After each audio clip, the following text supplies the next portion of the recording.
Γεια σας, καλώς ήρθατε στο κανάλι μου. Πάμε σήμερα να φτιάξουμε γεμιστό ψωμάκι με τυριά και αλαντικά. Πείτε μου τώρα, σε ποιο τραπέζι δεν μπορεί να σταθεί αυτό το σνακ.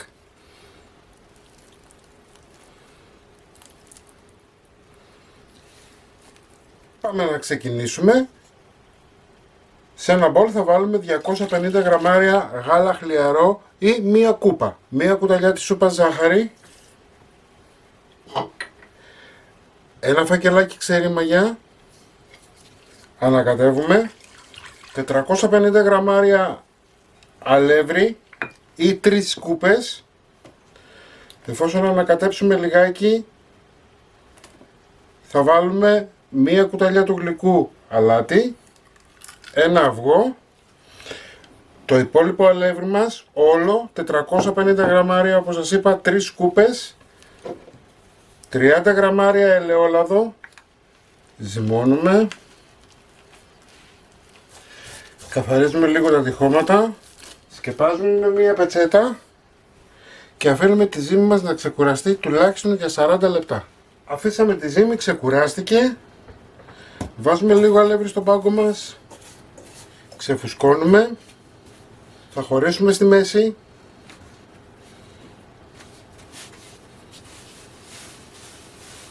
βάζουμε αλευράκι στον πάγκο μας, έτσι, μην το παρακάνετε.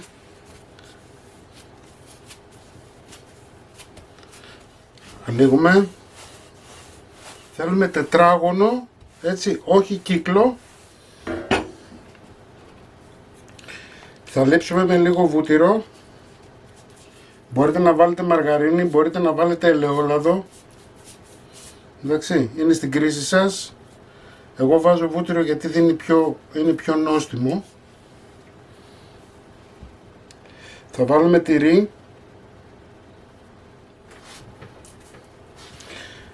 Θα προσθέσουμε από πάνω ζαμπόν. Έτσι, μπορείτε να βάλετε ό,τι αλαντικά θέλετε, γαλοπούλα, ό,τι αλαντικό θέλετε. Και αφού βάλαμε ζαμπόν, θα πάρουμε μία ρόδα και θα κόψουμε σε μικρά κομμάτια. Το ίδιο θα κάνουμε και από εδώ. Κομμάτια τόσο όσο να χωράνε σε μία φόρμα του κέικ. Εντάξει.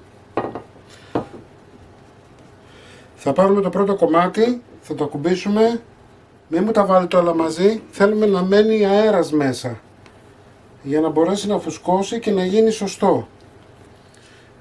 Δεν μας ενδιαφέρει πώς θα μπουνε, μας ενδιαφέρει να γεμίσει το πυρέξ μας. Έτσι, μετά μπορείτε να το κάνετε και μία έτσι, να το ισιώσετε λιγάκι, έτσι. Διορθώνουμε λιγάκι με το χέρι μας και όπως είναι θα το σκεπάσουμε και θα το βάλουμε να ξεκουραστεί τουλάχιστον για 20 με 25 λεπτά. 20 λεπτά μετά, αφού αφήσαμε τη ζύμη μας και ξεκουράστηκε, ανάβουμε το φούρνο μας σε 180 βαθμούς αντιστάσης, περιμένουμε να προθερμανθεί και βάζουμε για ψήσιμο μέχρι να πάρουν ένα ωραίο χρώμα, περίπου 30 λεπτά, 35. 30-35 λεπτά μετά, τα ψωμάκια μας όπως βλέπετε είναι έτοιμα, θα τα αφήσετε να κρυώσουν, να σφίξει λίγο το τυράκι για να μπορέσετε να τα ξεφορμάρετε.